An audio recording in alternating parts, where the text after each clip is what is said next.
ಪ್ರತಿಯೊಬ್ಬ ವ್ಯಕ್ತಿ ಕೂಡ ಏನಾದರೂ ಒಂದು ಸಾಧನೆ ಮಾಡಲೇಬೇಕು. ಇಲ್ಲ ಅಂತಂದ್ರೆ ಅವನ ಜನನ ಜೀವನ ಎರಡೂ ಕೂಡ ವ್ಯರ್ಥ ಆಗ್ತದೆ.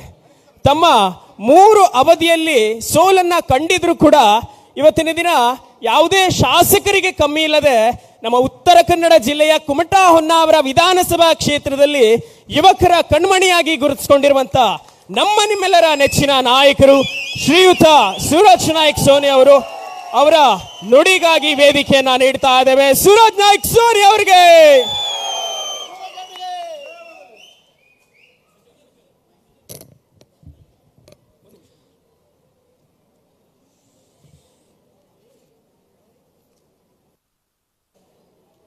ಭಾರತ್ ಮಾತಾ ಕಿ.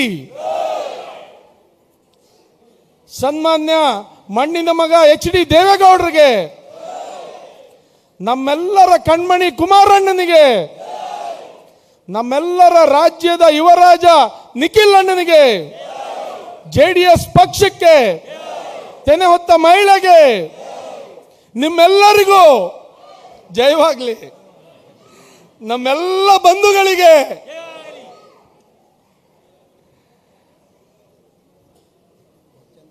ನಾನು ಈ ರೀತಿ ಕಾರ್ಯಕ್ರಮ ಆಗ್ತದೆ ಅಂತ ನಿರೀಕ್ಷೆ ಮಾಡಲಿಲ್ಲ ನಿಖಿಲಣ್ಣ.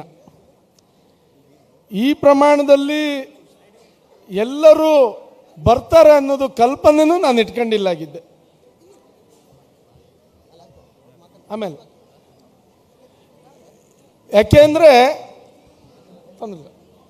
ಯಾಕೆಂದ್ರೆ ಕಳೆದ ಹೆಚ್ಚು ಕಡಿಮೆ 10 ದಿನದಿಂದ ನಾವು ಈ ಭಾಗದವರು ಸೂರ್ಯನೇ ನೋಡಲಿಲ್ಲಾಗಿದ್ರು, ಅಷ್ಟು ಮಳೆ ಇತ್ತು. ನಾನು ಮೊನ್ನೆ ಕರೆದು ಹೇಳಿದೆ ಬೈಕ್ ರ್ಯಾಲಿ ಬೇಡ, ಯಾಕಂದ್ರೆ ಮಳೆ ಇದೆ, ಸಭೆ ಮಾಡೋಣ ಅಂತ. ಇಲ್ಲವೇ ಇಲ್ಲ, ನಾವೆಲ್ಲರೂ ಮಾಡ್ತೀವಿ, ಬೈಕ್ಗೆ ಮಳೆ ತೊಂದರೆ ಆದರೆ ನಾವು ರಿಕ್ಷಾದವ್ರು ಮಾಡ್ತೀವಿ ಅಂತ ಹೇಳೋದಕ್ಕೆ ಆರಂಭ ಮಾಡಿದ್ರು. ಇವತ್ತು ಆಶ್ಚರ್ಯ ಅಂದರೆ ಮಳೆನೂ ಇಲ್ಲ, ಬೈಕವರು ಎಲ್ಲರೂ ಸಹಸ್ರಾರು ಸಂಖ್ಯೆಯಲ್ಲಿ ಬಂದ್ರಿ, ಜೊತೆಗೆ ರಿಕ್ಷಾದವರು ಬಂದ್ರಿ. ನಿಮಗೆ ಮೊಟ್ಟ ಮೊದಲನೇದಾಗಿ ಎಲ್ಲರಿಗೂ ಧನ್ಯವಾದ ಹೇಳೋದಕ್ಕೆ ಬಯಸ್ತೀನಿ. ಬಹುಶಃ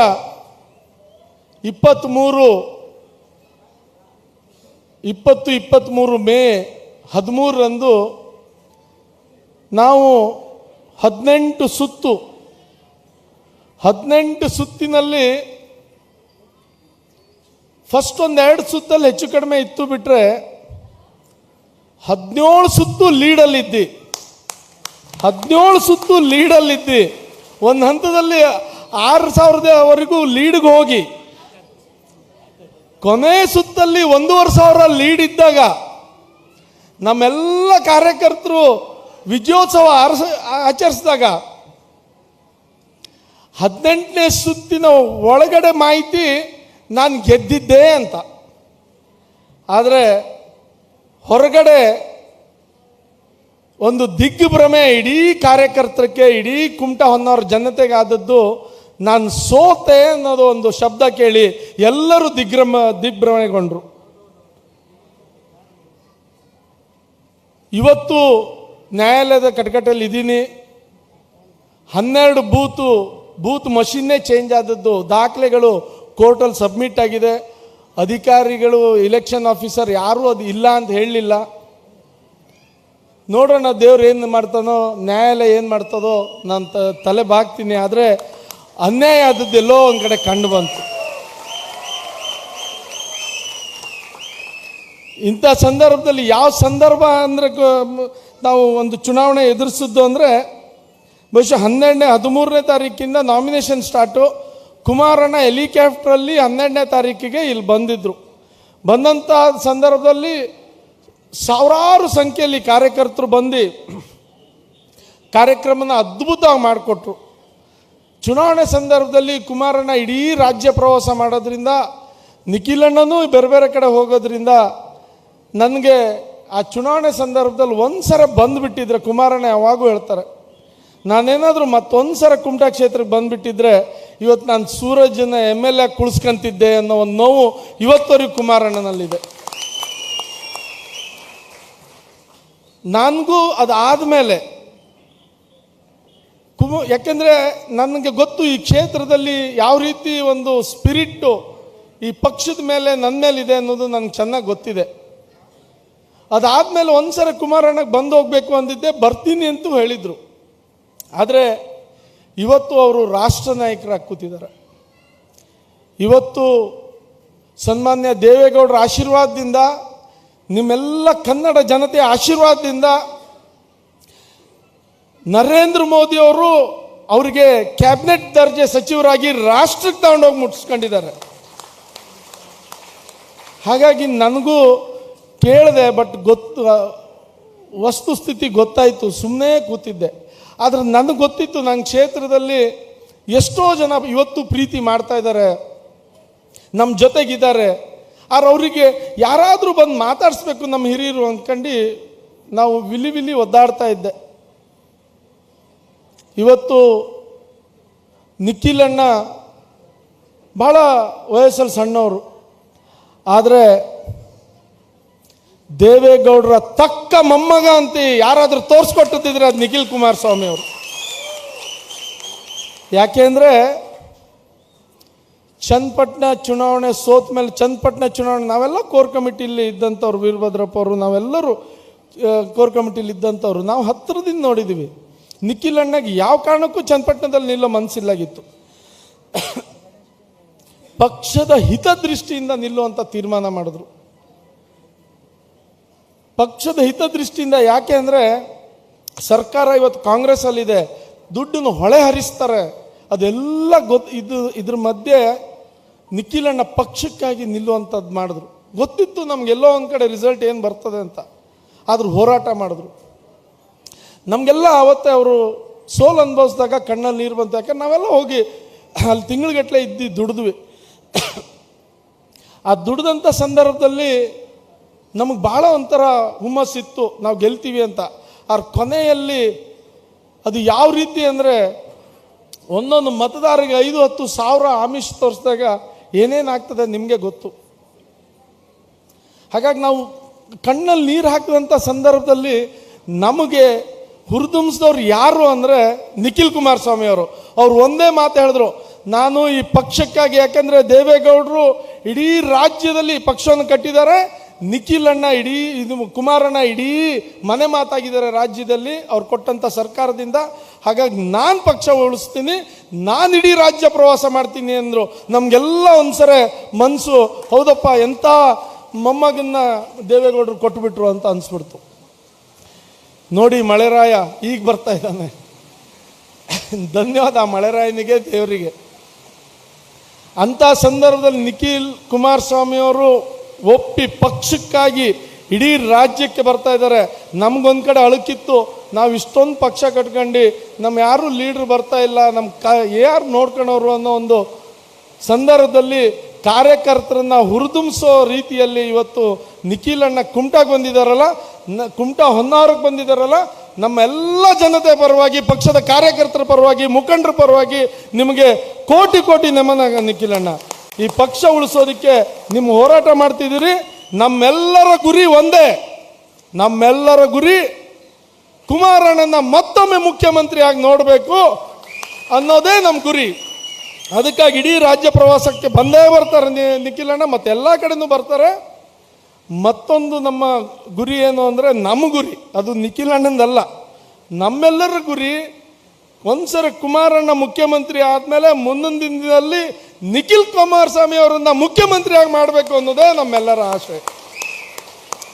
ಮತ್ತು ಇಂಥ ಶಕ್ತಿ ಕಾರ್ಯಕರ್ತರಿಗಿದ್ರೆ ಮಾಡೋಕ್ಕೆ ಹಾಗೇ ಆಗ್ತದೆ ಅಂತ ಈ ಸಂದರ್ಭದಲ್ಲಿ ಹೇಳ್ತಾ, ವೇದಿಕೆ ಮೇಲೆ ಎಲ್ಲ ನನ್ನ ಹಿರಿಯರಿದ್ದಾರೆ. ವಿಶೇಷವಾಗಿ ಕಾರವಾರದ ಮತ್ತೊಂದು ಶಕ್ತಿ ನಮ್ಮ ಆನಂದ್ ಹಸ್ನೋಟೇಕರ್ ಅವರು ನಾನು ಈ ವೇದಿಕೆ ಮುಖಾಂತರ ಹೇಳ್ತೀನಿ, ನೀವು ಆನಂದಣ್ಣ ನಮ್ಮ ಈ ರೀಜ್ನಲ್ ಪಾರ್ಟಿಗೆ, ದೇವೇಗೌಡರ ಪಾರ್ಟಿಗೆ, ಕುಮಾರಣ್ಣನ ಪಾರ್ಟಿಗೆ ಶಕ್ತಿ ಇದ್ದೇ ಇದೆ. ನಿಮ್ಮಲ್ಲೂ ಹಾಲಕ್ಕಿ ಸಮಾಜದವ್ರು ಗಟ್ಟಿ ಇದ್ದಾರೆ. ನೀವು ಗಟ್ಟಿ ಮನಸ್ಸು ಮಾಡಿ ನಾವು 100% ಆನಂದ್ ಹಸ್ನೋಟೇಕರನ್ನು ನಾವು ಆ ಕ್ಷೇತ್ರದಲ್ಲಿ MLA ಮಾಡ್ಬೋದು. ಹಾಗಾಗಿ ಆನಂದ್ ಹಸ್ನೋಟೇಕರ್ ಇದ್ದಾರೆ, ಪಕ್ಕದ ಹೋರಾಟಗಾರ ಉಪೇಂದ್ರ ಪೈ ಅವರಿದ್ದಾರೆ.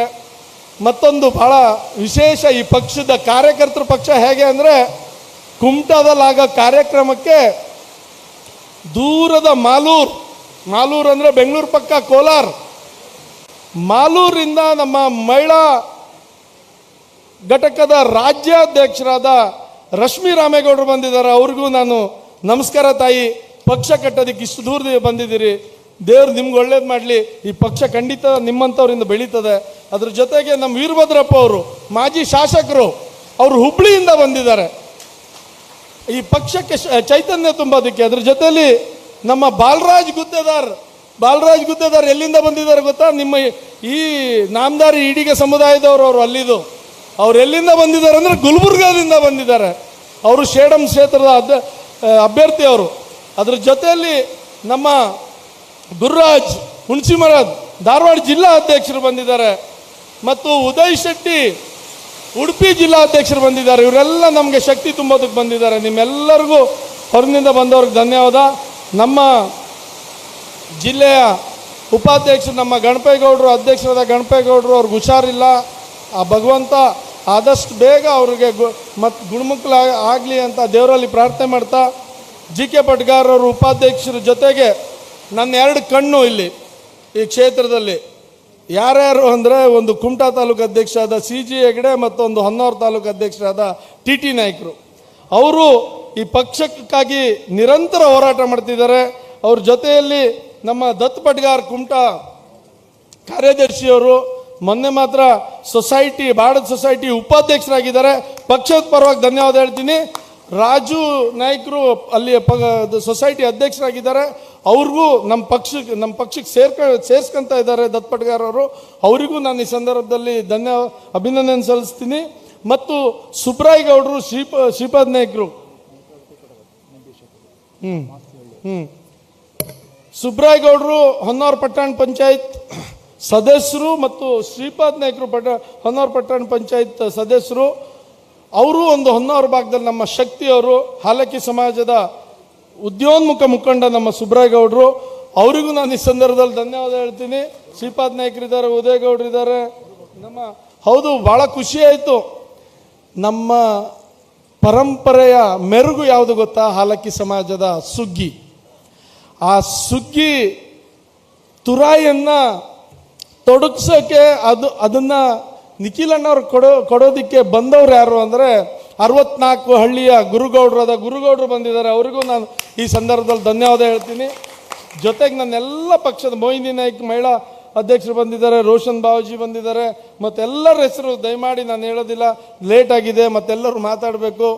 ನಾನು ಕ್ಷಮೆ ಕೇಳ್ತೀನಿ ನನ್ನೆಲ್ಲ ಬಾಕಿ ಮುಖಂಡರಿಗೆ. ಯಾಕೆಂದರೆ ನನ್ನ ಕ್ಷೇತ್ರ, ನಾನು 1-2 ಮಾತು ಆಡಲೇಬೇಕಾಗ್ತದೆ. ಒಂದಿಷ್ಟು ಲೀಡರ್ಸ್ಗೆ ಅವಕಾಶ ಕೊಡ್ತೀವಿ, 2 ನಿಮಿಷ ಮಾತಾಡಬೇಕು ಅಂತ ಕೈ ಮುಗಿದು ಕೇಳ್ಕೊಂತೀನಿ. ಅಷ್ಟು ದೂರದಿಂದ ಬಂದಿದ್ದೀರಿ, 1-2 ಮಾತಾಡೋಕ್ಕೆ ಅವಕಾಶ ಕೊಡ್ತೀವಿ. ನಿಖಿಲ್ ಅಣ್ಣವ್ರ ಮಾತು ನಾವೆಲ್ಲರೂ ಕೇಳಬೇಕು. ಒಂದು ನಿಖಿಲ್ ಅಣ್ಣವ್ರಿಗೆ ಹೇಳೋದಕ್ಕೆ ಬಯಸ್ತೀನಿ, ಕುಮಟಾ ಕ್ಷೇತ್ರ. ಯಾಕಂದ್ರೆ ನೀವು ಪ್ರಥಮ ಬಾರಿಗೆ ಇವತ್ತು ಕುಮಾರಣ್ಣನ ಶಿಫಾರಸ್ ಮೇಲೆ ಕುಮಾರಣ್ಣ ಕುಮಟಾಕ್ಕೆ ಬರಲೇಬೇಕು, ಹೋಗಲೇಬೇಕು ಅಂತೇಳಿ ಕಳಿಸೋದಕ್ಕೆ ನಾನು ಕುಮಟಾ ಹೊನ್ನಾವರ ಕ್ಷೇತ್ರದ ಬಗ್ಗೆ ಒಂದು ಮಾತು ಹೇಳೋದಕ್ಕೆ ಬಯಸ್ತೀನಿ. ಹಲವಾರು ವರ್ಷದಿಂದ ಇಲ್ಲಿ ಜನತಾ ಪರಿವಾರ ಇತ್ತು. ಜನತಾ ಪರಿವಾರದಿಂದ NH ಗೌಡರು ಶಾಸಕರಾಗಿದ್ದರು. ನಂತರ ಜನತಾ ಪರಿವಾರ ಒಡೆದ ಮೇಲೆ ಬಡವ ಆಯಿತು ಪಕ್ಷ. ಆದರೆ ನಾಗೇಶ್ ಗೌಡರು ಆ ಸಂದರ್ಭದಲ್ಲಿ ಅದಕ್ಕಿಂತ ಮೊದಲೇ ನಾಗೇಶ್ ಗೌಡರು ಬಂದು ಆ ಪಕ್ಷ ಚೈತನ್ಯ ಹುರಿದುಂಬಿಸಿದ್ರು. 10,000ಕ್ಕಿಂತ ಹೆಚ್ಚು ಮತ ತಗೊಂಡು ಆ ಪಕ್ಷಕ್ಕೆ ಒಂದು ಶಕ್ತಿಯನ್ನು ತುಂಬಿದ್ರು. ನಂತರ ಬಂದವರು ಏನು ಮಾಡಿದ್ರು ಅಂದರೆ ಪಕ್ಷದ ಶಕ್ತಿ ತಗೊಂಡು ತಾವು ಶಕ್ತಿ ತುಂಬಿ ಶಾಸಕರಾಗಿ ಆಮೇಲೆ ಬಿಟ್ಟು ಹೋಗ್ಬಿಟ್ರು. ಹಂಗೊಂದೆರಡು ಕಡೆ ಆಗಿದೆ. ಆದರೆ ಈ ಪಕ್ಷಕ್ಕೆ ಯಾವ ರೀತಿ ಆಯಿತು ಅಂದರೆ, ಹೆಚ್ಚು ಅಂದರೆ 35,000 ಮತ ತಗೊಂಡಂಥದ್ದು ಈ ಪಕ್ಷ. 30,000 ಮತ ತಗೊಂಡು ಈ ಪಕ್ಷ ಗೆತ್ತು, 22 ಹೋಟೆಲ್ ಗೆತ್ತು. ಆಮೇಲೆ 36,000ದವರೆಗೂ ಹೋಗಿತ್ತು. 24, 22, 18 ಕಳೆದು ನಾನು 23 ಚುನಾವಣೆ ಅಲ್ಲ 18 ಚುನಾವಣೆಯಲ್ಲಿ ಈ ಪಕ್ಷ 16,000 ಚಿಲ್ಲರೆಗೆ ಬಂದ್ಬಿಡ್ತು. 16,000 ಮತಕ್ಕೆ ಬಂದ್ಬಿಡ್ತು. ಆ ಸಂದರ್ಭದಲ್ಲಿ ನಂತರ ಮುಖ್ಯಮಂತ್ರಿ ಆದವರು ನಮ್ಮೆಲ್ಲರ ನೆಚ್ಚಿನ ನಾಯಕ ಕುಮಾರಣ್ಣ. 19ರಲ್ಲಿ ಲೋಕಸಭೆ ಚುನಾವಣೆಯಲ್ಲಿ ಅಸ್ನೋಟೇಕರ್ ಅವರು ಕುಮಾರಣ್ಣಗೆ ಕರ್ಕೊಂಡು ಬಂದರು. ಯಾಕಂದರೆ ಅಭ್ಯರ್ಥಿ ಆಗಿದ್ರು, ಅವರು ಲೋಕಸಭೆ ಅಭ್ಯರ್ಥಿ ಆಗಿದ್ದರು. ಆ ಕರ್ಕೊಂಡು ಬಂದಂಥ ಸಂದರ್ಭದಲ್ಲಿ ನಾನು 18ರಲ್ಲಿ ನನಗೆ ಬೇರೆ ಪಕ್ಷ ಅದು ನನಗೆ ಟಿಕೆಟ್ ಕೊಡದೆ ನಾನು ಜೈಲಿಗೆ ಹೋದಂಥ ಸಂದರ್ಭ ಇದೆಲ್ಲ ನಿಮ್ಗೆ ಗೊತ್ತಿರೋದು, ಅದ್ರ ಬಗ್ಗೆ ವಿಶ್ಲೇಷಣೆ ಮಾಡೋದಿಲ್ಲ. ನನಗೆ ಸ್ವಾಭಿಮಾನಕ್ಕೆ ಧಕ್ಕೆ ಆದಾಗ ನಿತ್ಯ 21,000 ತಗೊಂಡಿದ್ದೆ. ರಾಜಕಾರಣ ಯಾಕಂದರೆ ಕಟ್ಟದಂಥ ಮನೆ ಕಟ್ಟದಂಥದ್ದು ನಾನು, ಇವತ್ತು ಯಾರೋ ಉಳಿದು ವಾಸ ಮಾಡ್ತಾ ಇದ್ದಾರೆ. ಇಡೀ ಆ ಮನೆ ಕಟ್ಟಿ ನನ್ನ ಹೆಂಡತಿನೂ ನಿಲ್ಲಿಸಿ ಜಿಲ್ಲಾ ಪಂಚಾಯತ್ ಮೆಂಬರ್ ಮಾಡಿ ಆ ಪಕ್ಷಕ್ಕೆ ಜಿಲ್ಲಾ ಪಂಚಾಯತ್ ಮೆಂಬರೂ ಇಲ್ಲಾಗಿತ್ತು. ಇಷ್ಟೆಲ್ಲ ಮಾಡಿ ಆ ಮೊದಲೇ ಒಂದು ಕಾಲದಲ್ಲಿ MLA ಆಗಿತ್ತು, ಬಟ್ ಆ ಪಕ್ಷ ಬಿದ್ದೋಗಿತ್ತು. ಅದನ್ನು ಕಟ್ಟಿ ಬೆಳೆಸಿ ಈ ಮಟ್ಟಕ್ಕೆ ತಂದ ಮೇಲೆ ನನ್ನನ್ನು ಕಡೆಗಣಿಸಿ ಒಂದೇ ಒಂದು ಎಲ್ಲರೂ ಸೇರಿ ಹಿಂದೂ ಹುಲಿ ಅಂತ ಕರೆದುಕೊಳ್ಳೆ ನನ್ನ ಪಕ್ಷದಿಂದ ಸೈಡ್ ಇಟ್ಟು ಟಿಕೆಟ್ ನಿರಾಕರಿಸಿರೋ ಒಂದಿಷ್ಟು ಲೀಡ್ರ್ಗಳು, ಮಹಾನ್ ಲೀಡ್ರ್ಗಳು ಇವತ್ತು ಎಲ್ಲಿದ್ದಾರೆ ಗೊತ್ತಿಲ್ಲ. ಅವರೆಲ್ಲ ತಪ್ಪಿಸೋದಕ್ಕೆ ನಾನು ಆವತ್ತೇ ಚುನಾವಣೆಯಲ್ಲಿ ಸ್ವತಂತ್ರವಾಗಿ ನಿಂತು 21,000 ಮತ ತಗೊಂಡೆ, ಹೋರಾಟ ಮಾಡಿದೆ. ಅದನ್ನೆಲ್ಲ ಗಮನಿಸಿದಂಥ ಕುಮಾರಸ್ವಾಮಿಯವರು ನನ್ನ ಪಕ್ಷಕ್ಕೆ ಮತ್ತೆ ತಗೊಂಡ್ರು ಮುಖ್ಯಮಂತ್ರಿ ಇದ್ದಾಗ. ನಾನೇನಾದರೂ ಇವತ್ತೇ ಈ ಮಟ್ಟಕ್ಕೂ ಮುಂದಿನ ದಿನದಲ್ಲಿ ಈ ಮಟ್ಟಕ್ಕೆ ಬೆಳೆದಿದ್ದೀನಿ ಅಂದರೆ ಅದು ಕುಮಾರಣ್ಣನ ಆಶೀರ್ವಾದ ಅಂತ ಹೇಳೋದಕ್ಕೆ ಬಯಸ್ತೀನಿ ನಾನು. ಕುಮಾರಣ್ಣ ನನ್ನ ಪಾಲಿಗೆ ದೇವರು. ಅವರು ಬಂದು ಹುರಿದುಂಬಿಸಿದ್ರು, ನೀನು ಯುವಕರು ನಿನ್ನ ಪರವಾಗಿದ್ದಾರೆ, ನೀನು ಮುಂದೋಗು, ನಿನ್ನ ಜೊತೆಗೆ ನಾವಿರ್ತೀವಿ ಅಂದರು. ಹಾಗೇ ಇದ್ದಾರೆ, ಇವತ್ತವರೆಗೂ ಹಾಗೇ ಇದ್ದಾರೆ. 23ರಲ್ಲಿ ಬಹುಶಃ ನಾನು ಗೆಲ್ತೀನಿ ಅನ್ನೋ ಭಾವನೆ ಎಲ್ಲಾಗಿತ್ತೇನೋ, ನಾನು ಗೆಲ್ತೀನಿ ಅನ್ನೋ ಭಾವನೆ ಇದ್ದರೆ ನಾನು ಗೆದ್ದೋಗ್ಬಿಡ್ತಿದ್ದೆ. ಆದರೆ ಕುಮಾರಣ್ಣ ಕೊಟ್ಟಂಥ ಸಹಕಾರ ಇವತ್ತು 30-35 ಸಾವಿರಕ್ಕೆ ಒಂದು ಸಂದರ್ಭದಲ್ಲಿ ಮತಗಳು ಈ ಪಕ್ಷಕ್ಕೆ ಬಂದಂಥದ್ದು. ಆದರೆ 18 ಚುನಾವಣೆಯಲ್ಲಿ 16-17 ಸಾವಿರ ಇದ್ದಂಥದ್ದು ನಿಮ್ಮೆಲ್ಲರ ಆಶೀರ್ವಾದದಿಂದ, ಕುಮಾರಣ್ಣನ ಆಶೀರ್ವಾದದಿಂದ ಈ ಪಕ್ಷ 59,000 ಮತಕ್ಕೆ ಹೋಯಿತು. ನಿಮ್ಮೆಲ್ಲರ ಆಶೀರ್ವಾದ ಕಾರಣ ಆಯಿತು. ಕೇವಲ 676 ಮತದಲ್ಲಿ ನಾವು ಸೋಲು ಅನುಭವಿಸ್ಬೇಕಾಯ್ತು. ಅದ್ರ ಸೋತ ಮೇಲೂ ಈ ಪಕ್ಷವನ್ನು ಬಿಡ್ತಾ ಇಲ್ಲಲ್ಲ, ನೀವು ನನ್ನನ್ನು ಬಿಡ್ತಾ ಇಲ್ಲಲ್ಲ, ಅದೇ ನಮ್ಗೆ ಸಮಾಧಾನ. ಇಷ್ಟು ಹೇಳ್ತಾ ನಾನು ಹೆಚ್ಚೇನೂ ಹೇಳೋದಿಲ್ಲ. ಕುಮಾರಣ್ಣ ಮುಖ್ಯಮಂತ್ರಿ ಆಗಲೇಬೇಕು ಅನ್ನೋ ನಮ್ಮೆಲ್ಲರ ಒಂದು ಕನಸಿದೆ. ಇವತ್ತು ಸಿದ್ದರಾಮಯ್ಯನ ಸರ್ಕಾರ ಭ್ರಷ್ಟ ಸರ್ಕಾರ, ಎಂಥ ಸುಳ್ಳು ಹೇಳೋ ಸರ್ಕಾರ ಅಂದರೆ ಇದು. ಇವತ್ತು ನೋಡಿ ಅವ್ರ ಬಜೆಟ್ಟು 4 ಲಕ್ಷದ ಬಜೆಟ್ ಘೋಷಣೆ ಮಾಡ್ತಾರೆ. 4 ಲಕ್ಷದ 2 ಕೋಟಿ ಅಲ್ಲ, 4 ಲಕ್ಷದ 12 ಕೋಟಿ. ಅದರೊಳಗೆ 56,000 ಈ ಫ್ರೀ, ಎಲ್ಲ ಫ್ರೀ, ಮಹಿಳೆಯರು ಫ್ರೀ, ಅವರು ಫ್ರೀ ಅಂತ 56,000 ಕೋಟಿ ಇಟ್ಟಿದ್ದೀನಿ ಅಂತಾರೆ.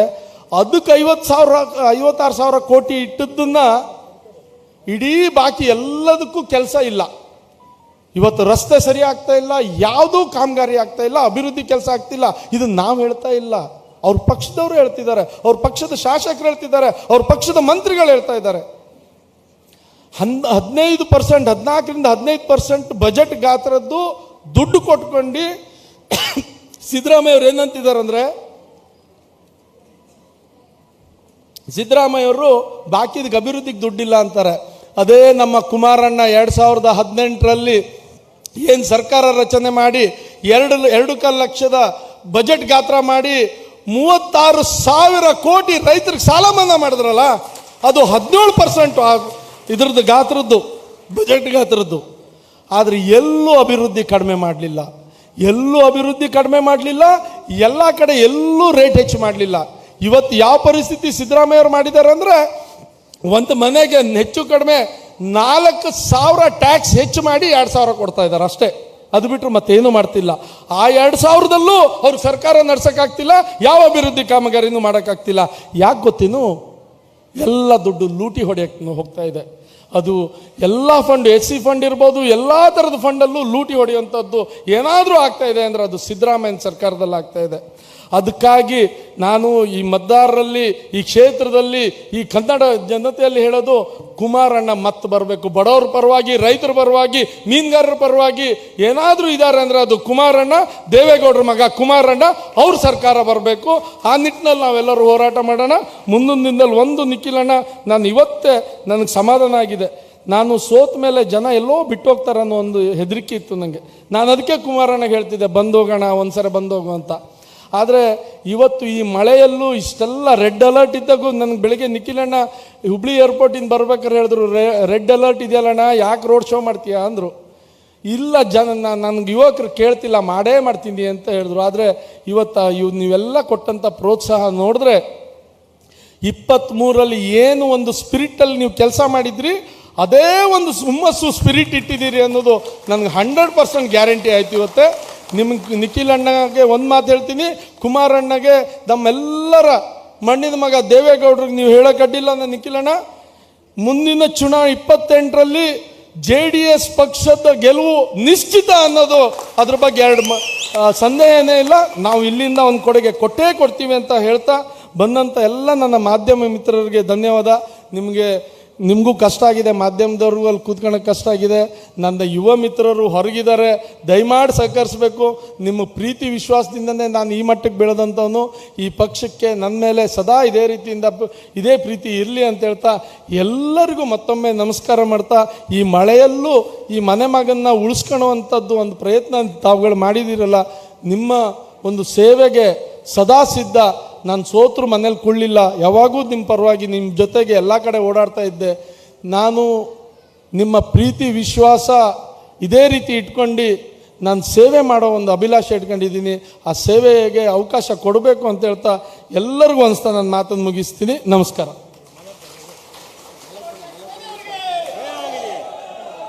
ಮಾಲಾರ್ಪಣೆ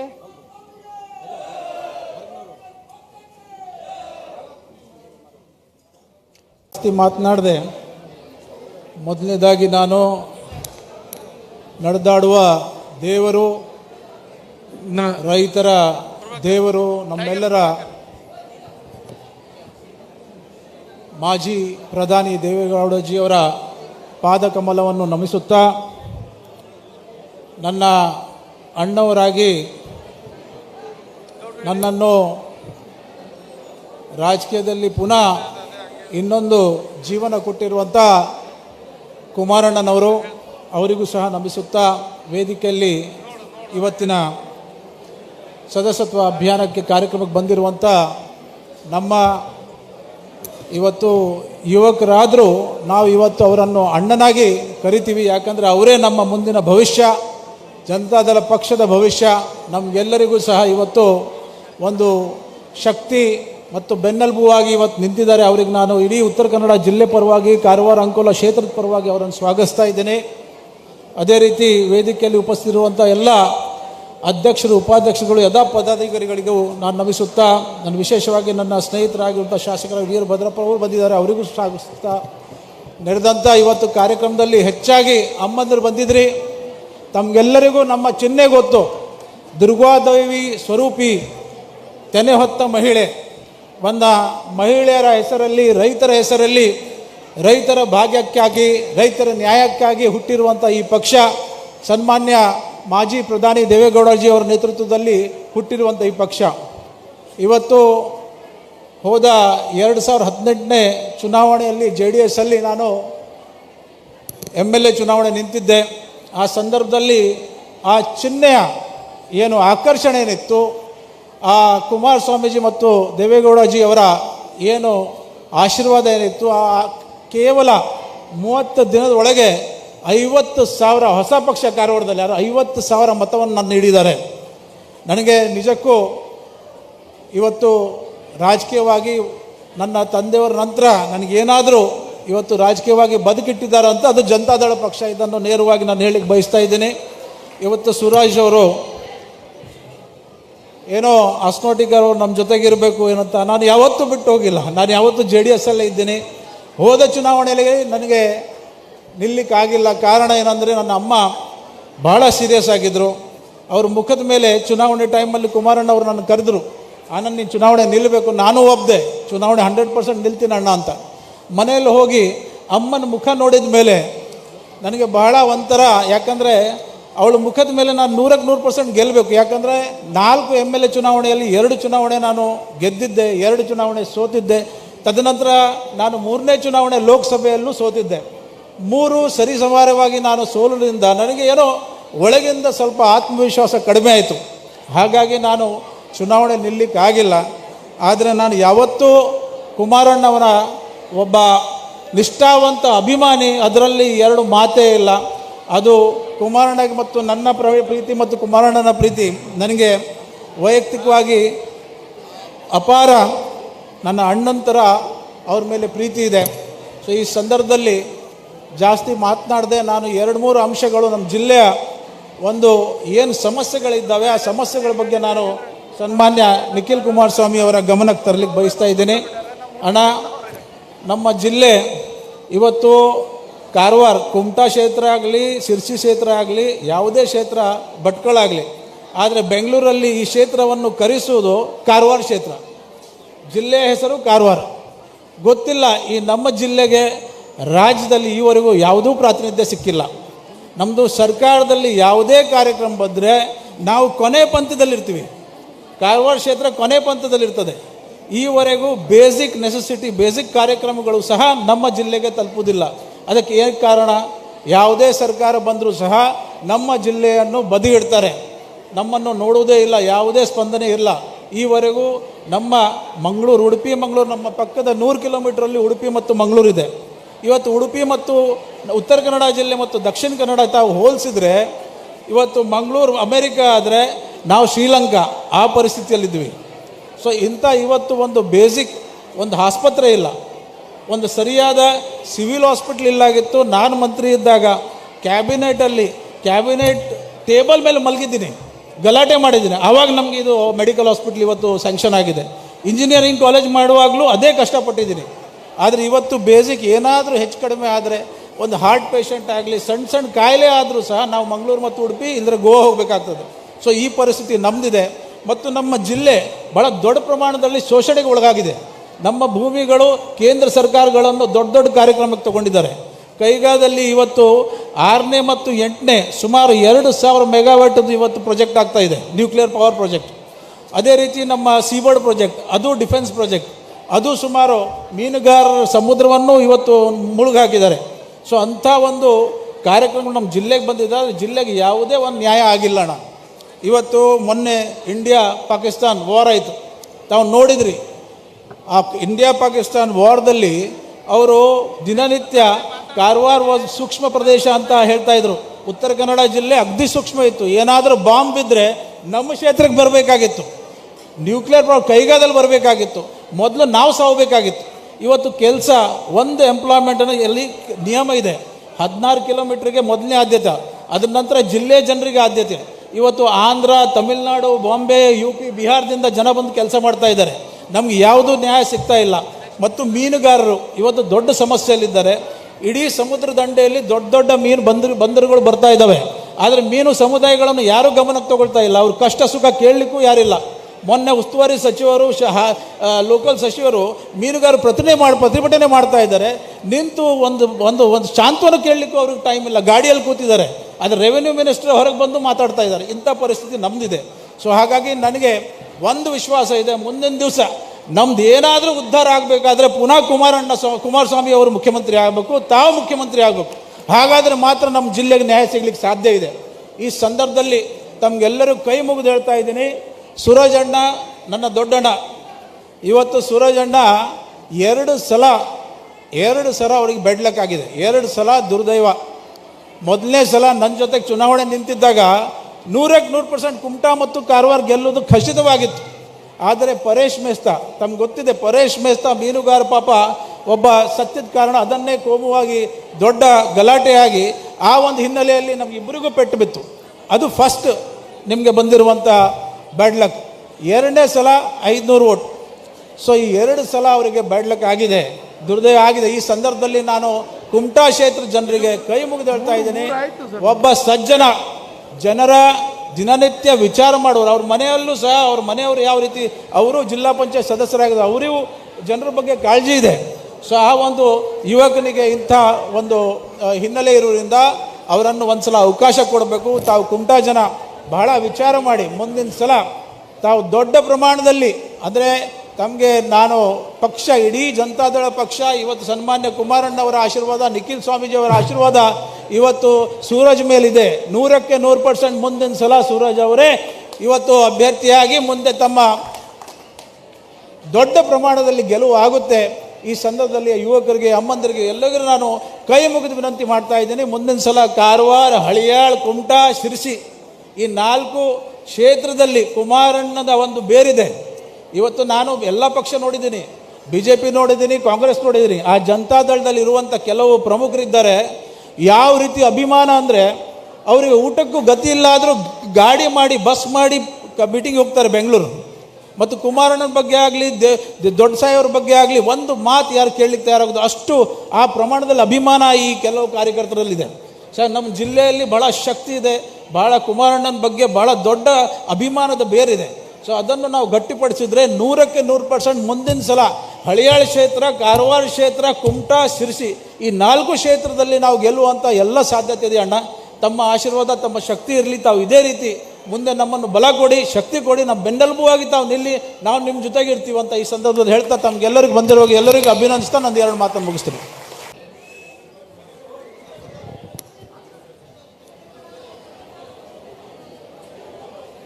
ಉತ್ತರ ಕನ್ನಡ ಜಿಲ್ಲೆಯ ಕುಮಟಾ ತಾಲೂಕಿಗೆ ಇವತ್ತು ಪ್ರಪ್ರಥಮವಾಗಿ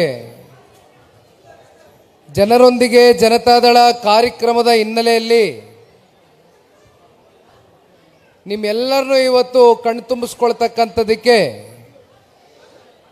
ವೈಯಕ್ತಿಕವಾಗಿ ಇವತ್ತು ನನಗೆ ಒಂದು ಅವಕಾಶ ದೊರಕಿದೆ. ಅದರಲ್ಲೂ ವಿಶೇಷವಾಗಿ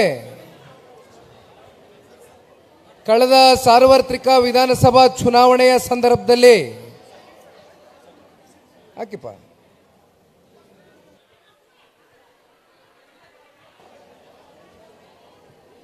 ಕಳೆದ ಸಾರ್ವತ್ರಿಕ ವಿಧಾನಸಭಾ ಚುನಾವಣೆಯ ಸಂದರ್ಭದಲ್ಲಿ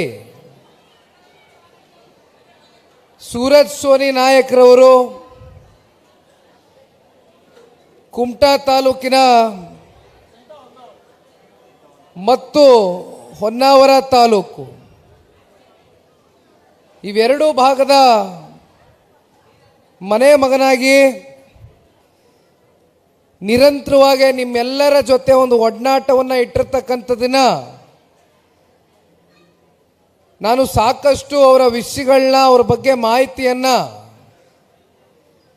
ಬೆಂಗಳೂರಿನಲ್ಲಿದ್ದರೂ ಕೂಡ ತರಿಸ್ಕೊಂಡಿದ್ದೇನೆ. ಆದರೆ ಇವತ್ತು ಕಣ್ಣು ಮುಂದೆ ನನಗೆ ಸಾಬೀತಾಗಿದೆ ಸೂರಜ್ ಸೋನಿ ನಾಯಕ್ ಅವರ ಜನಪ್ರಿಯತೆ ಎಷ್ಟರ ಮಟ್ಟಕ್ಕೆ ಇವತ್ತು ನಿಮ್ಮ ಹೃದಯದಲ್ಲಿ ಬಹಳ ಗಟ್ಟಿಯಾಗಿ ಬೇರೂರಿದೆ ಅನ್ನೋದಕ್ಕೆ ಸೂರಜ್ರವರು ಮತ್ತು ಅವರ ಧರ್ಮಪತ್ನಿ ಅಕ್ಕ ಅವರು ಜಿಲ್ಲಾ ಪಂಚಾಯಿತಿ ಸದಸ್ಯರಾಗಿ 2 ಬಾರಿ, ವೀಣಕ್ಕನವರು ನಿಮ್ಮೆಲ್ಲರ ಆಶೀರ್ವಾದದಿಂದ ಅವರು ಕೂಡ ತಾಲೂಕಿನ ಜನತೆಯ ಪರವಾಗಿ ದುಡಿಮೆ ಮಾಡ್ತಕ್ಕಂಥದ್ದಕ್ಕೆ ಅವಕಾಶ ಕೊಟ್ಟಿದ್ದೀರಿ. ಅವರಿಬ್ಬರನ್ನೂ ಕೂಡ ನಾನು ಇತ್ತೀಚೆಗೆ ಬೆಂಗಳೂರಿನ ನನ್ನ ಕಚೇರಿಗೆ ಕರೆಸ್ಕೊಂಡಂಥ ಸಂದರ್ಭದಲ್ಲಿ ಸೂರಜಣ್ಣ ಅವರು ಯಾವುದಾದ್ರೂ ಒಂದು ಭಾನುವಾರವೇ ನೀವು ನನಗೆ ಸಮಯವನ್ನು ಮೀಸಲಿಡಬೇಕು, ಮೊದಲನೇ ಬಾರಿ ಬರ್ತಾ ಇದ್ದೀರಿ. ನಾನು ಬಹಳ ದೊಡ್ಡ ಮಟ್ಟದಲ್ಲಿ ನಮ್ಮ ಪಕ್ಷದ ತಾಲೂಕಿನ ಎಲ್ಲ ಮುಖಂಡರುಗಳು, ಕಾರ್ಯಕರ್ತರು, ಪದಾಧಿಕಾರಿಗಳು ಎಲ್ಲರೂ ಕೂಡ ನಿಮ್ಮನ್ನು ತುಂಬ ಹೃದಯದಿಂದ ಸ್ವಾಗತವನ್ನು ಕೋರ್ತಕ್ಕಂಥದ್ದಕ್ಕೆ ಸ್ವಲ್ಪ ಸಮಯಾವಕಾಶನೂ ನೀಡಿ, ಜೊತೆಯಲ್ಲಿ ಭಾನುವಾರದ ದಿನವೇ ನೀವು ನನಗೆ ದಿನಾಂಕವನ್ನು ನಿಗದಿ ಮಾಡಿ ಅಂತಕ್ಕಂಥದ್ದನ್ನ ಸೂರಜಣ್ಣ ಅವರು ನನ್ನ ಹತ್ರ ಮಾತನಾಡಿದ ಬಳಿಕ ಕಳೆದ 10 ದಿನಗಳಿಂದ ನೀವೆಲ್ಲರೂ ನೋಡಿದ್ದೀರಿ. ನಾನು ವೆದರ್ ರಿಪೋರ್ಟ್ ನೋಡಿ ಸೂರಜಣ್ಣನಿಗೆ ಭಾಳ ಆತಂಕದಿಂದ ಭಯಭೀತನಾಗಿ ಫೋನ್ ಮಾಡಿ ಕೇಳಿದೆ. ಇವತ್ತು ಹುಬ್ಳಿಯಿಂದ ಲ್ಯಾಂಡ್ ಆಗ್ತಾ ಇದ್ದಂಗೆ ಕೇಳಿದೆ, ಸೂರಜಣ್ಣ ರೆಡ್ ಅಲರ್ಟ್ ತೋರಿಸ್ತಾ ಇದೆ, ಬಹುಶಃ ಕಳೆದ 10 ದಿನಗಳಿಂದ ಏನೂ ಧಾರಾಕಾರವಾಗಿ ದೊಡ್ಡ ಮಟ್ಟದಲ್ಲಿ ನಿರಂತರವಾಗಿ ಮಳೆಯನ್ನು ಆಗ್ತಾ ಇರ್ತಕ್ಕಂಥದ್ದನ್ನ ನಾವೆಲ್ಲರೂ ನೋಡಿದ್ದೇವೆ. ಒಂಚೂರು ಕೂಡ ಸೂರ್ಯ ಕಳೆದ 10 ದಿನಗಳಿಂದ ನಿಮ್ಮ ಕಣ್ಮುಂದೆ ಬಂದಂಥದ್ದಿಲ್ಲ. ಆದರೆ ಇವತ್ತು ಬಹುಶಃ ಆ ಸೂರ್ಯನ ಒಂದು ಶುಭ ಗಳಿಗೆಯನ್ನು ಸೂಚಿಸಿರ್ತಕ್ಕಂಥದ್ದು ಸೂರಜಣ್ಣ ಅವರು ಹೇಳ್ತಾ ಇದ್ರು. ಕಳೆದ 10 ದಿನದಿಂದ ನಿರಂತರವಾಗಿ ಮಳೆಯನ್ನು ನೋಡಿದ್ದೇವೆ. ಸೂರ್ಯರಾಯನನ್ನು ನಾವು ನೋಡ್ತಕ್ಕಂಥದ್ದಕ್ಕೆ ನಮಗೆ 10 ದಿನದಿಂದ ಅವಕಾಶನೇ ಸಿಕ್ಕಿರಲಿಲ್ಲ. ಆದರೆ ಪ್ರಪ್ರಥಮವಾಗಿ ಇವತ್ತು ತಾಲೂಕಿಗೆ, ಜಿಲ್ಲೆಗೆ ನೀವು ಹೆಜ್ಜೆಯನ್ನು ಇಡ್ತಾ ಇದ್ದೀರಿ. ನಾವು ಹೆಜ್ಜೆಯನ್ನು ಇಡ್ತಾ ಇದ್ದಂಗೆ ಇವತ್ತು ಮಳೆರಾಯ ಕೂಡ ನಮಗೆ ಒಂದು ಅವಕಾಶವನ್ನು ಮಾಡಿ ಸೂರ್ಯನೂ ಕೂಡ ಒಂದು ಇವತ್ತು ಒಂದು ದೊಡ್ಡ ಮುನ್ಸೂಚನೆಯನ್ನು ಮುಂದಿನ ದಿನಗಳಲ್ಲಿ ಸೂರಜ್ ನಾಯಕ್ರವರ ಪರವಾಗಿ, ಕಾರ್ಯಕರ್ತರ ಪರವಾಗಿ ಕೊಟ್ಟಿರ್ತಕ್ಕಂಥದ್ದು ನೋಡಿದ್ರೆ ಬಹುಶಃ ಆ ಪ್ರಕೃತಿನೂ ಕೂಡ ಸೂರಜ್ ನಾಯಕ್ರವರ ನಾಯಕತ್ವ ಈ ತಾಲೂಕಿನಲ್ಲಿ ಬಯಸ್ತಾ ಇದೆ ಅಂತಕ್ಕಂಥದ್ದಕ್ಕೆ ಇದಕ್ಕಿಂತ ದೊಡ್ಡ ಉದಾಹರಣೆ ಇನ್ನೊಂದಿಲ್ಲ. ನಾನು ಹಳೆ ಮೈಸೂರು ಪ್ರಾಂತ್ಯದಲ್ಲಿ, ಕಲ್ಯಾಣ ಕರ್ನಾಟಕದಲ್ಲಿ, ಕಿತ್ತೂರು ಕರ್ನಾಟಕದಲ್ಲಿ ಪ್ರವಾಸವನ್ನು ಅತ್ಯಂತ ಯಶಸ್ವಿಯಾಗಿ ಪಕ್ಷದ ಕಾರ್ಯಕರ್ತರು, ಅಭ್ಯರ್ಥಿಗಳ ಸಹಕಾರದಿಂದ ಮುಗಿಸಿ ಬಂದಿದ್ದೇನೆ. ಆದರೆ ಇವತ್ತು ಉತ್ತರ ಕನ್ನಡದಲ್ಲಿ ಜನ ಯಾವ ರೀತಿ ಅಂತಕ್ಕಂಥದ್ದನ್ನ ನಾನು ಬಹಳ ಸೂಕ್ಷ್ಮವಾಗಿ ಗಮನಿಸ್ತಾನೆ ಬಂದಿದ್ದೇನೆ. ಯಾರು ಕೂಡ ಹೆಚ್ಚಾಗಿ ನೀವು ಮನೆಯಿಂದ ಹೊರಗಡೆ ಬಂದು ದೊಡ್ಡ ಮಟ್ಟದಲ್ಲಿ ವಿಜೃಂಭಣೆಯನ್ನು ಮಾಡ್ತಕ್ಕಂಥದ್ದು, ದೊಡ್ಡ ಮಟ್ಟದಲ್ಲಿ ಸ್ವಾಗತವನ್ನು ಕೋರ್ತಕ್ಕಂಥದ್ದಕ್ಕೆ ನೀವು ಮನೆ ಬಿಟ್ಟು ಬರ್ತಕ್ಕಂಥವ್ರಲ್ಲ. ಆದರೆ ಬಹುಶಃ ಇವತ್ತು ನಾನು ಕುಮಟಾಗೆ ಮೊದಲನೇ ಬಾರಿ ನಾನು ಇವತ್ತೇನು ಬಂದು ನಿಮ್ಮ ಮುಂದೆ ನಿಂತಿದ್ದೇನೆ. ಯಾವ ಹಳೆ ಮೈಸೂರು ಪ್ರಾಂತ್ಯ, ಯಾವ ಕಲ್ಯಾಣ ಕರ್ನಾಟಕ, ಕಿತ್ತೂರು ಕರ್ನಾಟಕಕ್ಕೂ ಮೀರಿ ಇವತ್ತು ದೊಡ್ಡ ಮಟ್ಟದಲ್ಲಿ ಇವತ್ತು ಜನಸಾಗರ ಪಕ್ಷದ ಪರವಾಗಿ, ತಾಲೂಕಿನ ನಿಮ್ಮ ನೆಚ್ಚಿನ ನಾಯಕರಾಗಿರ್ತಕ್ಕಂಥ ಸೂರಜಣ್ಣವರ ಪರವಾಗಿ, ಮತ್ತು ಸನ್ಮಾನ್ಯ ಕುಮಾರಣ್ಣ ಅವ್ರನ್ನ ಪ್ರೀತಿಸ್ತಕ್ಕಂಥ, ಅಭಿಮಾನದಿಂದ ಕಾಣ್ತಕ್ಕಂಥ ಎಲ್ಲ ತಾಲೂಕಿನ ನನ್ನ ಕಾರ್ಯಕರ್ತ ಮಿತ್ರರು, ಪದಾಧಿಕಾರಿಗಳು, ಮುಖಂಡರುಗಳು ಎಲ್ಲರೂ ಇವತ್ತು ಬಹಳ ದೊಡ್ಡ ಮಟ್ಟದಲ್ಲಿ ನಮ್ಮೆಲ್ಲರನ್ನೂ ಕೂಡ ಸ್ವಾಗತವನ್ನು ಕೋರಿದ್ದೀರಿ. ಸೂರಜಣ್ಣವರು ಮಾತಾಡಬೇಕಾದ್ರೆ ಹೇಳ್ತಾ ಇದ್ರು, ನನಗೂ ಕೂಡ ವಿಚಾರ ತಿಳಿದಿದೆ, ಅದನ್ನು ನಿಮ್ಮ ಮುಂದೆ ಬಹಳ ನೋವಿನಿಂದ ಒಂದು ವಿಚಾರವನ್ನು ಪ್ರಸ್ತಾವನೆ ಮಾಡ್ತಾರೆ. ಇವತ್ತು ನಮ್ಮ ಪಕ್ಷದಲ್ಲಿ ಸೂರಜಣ್ಣವರು ಬಂದಿರತಕ್ಕಂಥದ್ದು ಒಬ್ಬ ಕಾರ್ಯಕರ್ತನಾಗಿ ಬಹುಶಃ ಆ ಭಗವಂತನ ಇಚ್ಛೆ ಆಗಿತ್ತೇನೋ ಅಂತಕ್ಕಂಥದ್ದು ನಾನು ಭಾವಿಸ್ತೇನೆ. ಯಾಕೆಂದರೆ ಆ ಸಂದರ್ಭ ಸೂರಜಣ್ಣ ಅವರು ಮತ್ತೊಂದು ಪಕ್ಷದಲ್ಲಿ ಟಿಕೆಟನ್ನು ಕೇಳಿದಂಥದ್ದು, ಕೊನೆಯ ಹಂತದಲ್ಲಿ ಅವರು ಟಿಕೆಟ್ಗೆ ವಂಚಿತರಾಗಿ ಟಿಕೆಟನ್ನು ಪಡೆದಿರ ಸ್ವಾಭಿಮಾನದಿಂದ ಇಲ್ಲಿವರೆಗೂ ತಾಲೂಕಿನ ಜನತೆ ಪರವಾಗಿ ನಿಂತಿರ್ತಕ್ಕಂಥ ಸೂರಜ್ರವರು ರಾಜಕೀಯದಿಂದ ನಾನು ದೂರ ಉಳಿಬೇಕು, ನನಗೆ ಯಾಕೋ ಮನಸ್ಸು ಒಪ್ತಾ ಇಲ್ಲ ಅಂತಕ್ಕಂಥದ್ದು ಭಾಳ ಮನನೊಂದು ಅವರು ಮನೆಯಲ್ಲಿ ಕೂತಂಥ ಸಂದರ್ಭದಲ್ಲಿ ಸ್ವತಂತ್ರವಾಗೂ ಕೂಡ ಅವರು ಚುನಾವಣೆನ ಎದುರಿಸ್ತಾರೆ. ಬಹುಶಃ 22-23 ಸಾವಿರ ಅವರ ಪರವಾಗಿ ನಿಮ್ಮೆಲ್ಲರ ಆಶೀರ್ವಾದದಿಂದ ಮತಗಳು ಕೂಡ ಕ್ರೋಢೀಕರಿಸಿರ್ತಕ್ಕಂಥ ಇತಿಹಾಸ ನಮಗೂ ಗೊತ್ತಿದೆ, ನಿಮಗೂ ಗೊತ್ತಿದೆ. ತದನಂತರ 2019 ಲೋಕಸಭಾ ಚುನಾವಣೆ ಸಂದರ್ಭದಲ್ಲಿ ಸ್ವತಃ ಅವರೇ ಹೇಳ್ದಂಗೆ ಒಂದು ಕಡೆ ಮತ್ತೊಬ್ಬರು ಜಿಲ್ಲೆಯ ಬಲಿಷ್ಠವಾದಂಥ ನಾಯಕರು, ಮಂತ್ರಿಗಳಾಗಿ ಕೆಲಸ ಮಾಡಿರ್ತಕ್ಕಂಥ ಅನುಭವ ಹೊಂದಿರತಕ್ಕಂಥ ಆನಂದ್ ಅಸ್ನೋಟಿಕರ್ ಅವರು ಕೂಡ ಮಾತನಾಡಬೇಕಾದ್ರೆ ಹಳೆಯ ಘಟನೆಗಳನ್ನ ಮತ್ತೊಮ್ಮೆ ನಿಮ್ಮ ಮುಂದೆ ಬಿಚ್ಚಿಟ್ಟಿದ್ದಾರೆ. ಸೂರಜಣ್ಣ ಅವರು ಹೇಳಿದ್ರು 19ರಲ್ಲಿ ಮೊದಲನೇ ಬಾರಿ ಅವರ ಹಾಗೂ ಸನ್ಮಾನ್ಯ ಕುಮಾರಣ್ಣ ಅವರ ಭೇಟಿ ಯಾವ ರೀತಿ ಆಯಿತು ಅಂತಕ್ಕಂಥದ್ರ ಬಗ್ಗೆ ಚರ್ಚೆ ಮಾಡ್ತಾರೆ. ಸನ್ಮಾನ್ಯ ಕುಮಾರಣ್ಣ ಅವರು, ಸೂರಜ್ರವರು ಒಂದು ಸಂಘಟನೆಗಾರ ಇದ್ದಾರೆ, ಸಂಘಟಾತ್ಮಕವಾದಂಥ ಒಂದು ಎಲ್ಲ ಶಕ್ತಿ ಸಾಮರ್ಥ್ಯವನ್ನು ಹೊಂದಿರತಕ್ಕಂಥ ಈ ತಾಲೂಕಿನ ನಾಯಕರಿದ್ದಾರೆ. ಇಂಥ ನಾಯಕರುಗಳು ನಮ್ಮ ಪಕ್ಷಕ್ಕೆ ಮುಂದಿನ ದಿನಗಳಲ್ಲಿ ಒಂದು ಶಕ್ತಿಯಾಗಿ ಹೊರಹೊಮ್ಮುತ್ತಾರೆ ಅಂತಕ್ಕಂಥದ್ದನ್ನ ಸನ್ಮಾನ್ಯ ಕುಮಾರಣ್ಣ ಅವರು ಗುರುತಿಸಿ, ಜೊತೆಯಲ್ಲಿ ಸೂರಜ್ ಅವರಿಗೆ ಆಗಿರ್ತಕ್ಕಂಥ ಒಂದು ಅನ್ಯಾಯ, ಕಳೆದ ಚುನಾವಣೆಯಲ್ಲಿ ಅವರಿಗೆ ಟಿಕೆಟನ್ನು ಕೊಟ್ಟು 59,000 ಬಹುಶಃ 674 ಮತಗಳಿಂದ ಪರಾರ್ಜಿತಗೊಂಡಿರ್ತಕ್ಕಂಥದ್ದು. ಬಹುಶಃ ಈ ಸೋಲು ಅಂತಕ್ಕಂಥದ್ದನ್ನ ನಾವು ಭಾವಿಸ್ಲಿಕ್ಕೆ ಸಾಧ್ಯವೇ ಇಲ್ಲ. ಅದು ನಿಜಕ್ಕೂ ಕೂಡ ಸೋಲಲ್ಲ.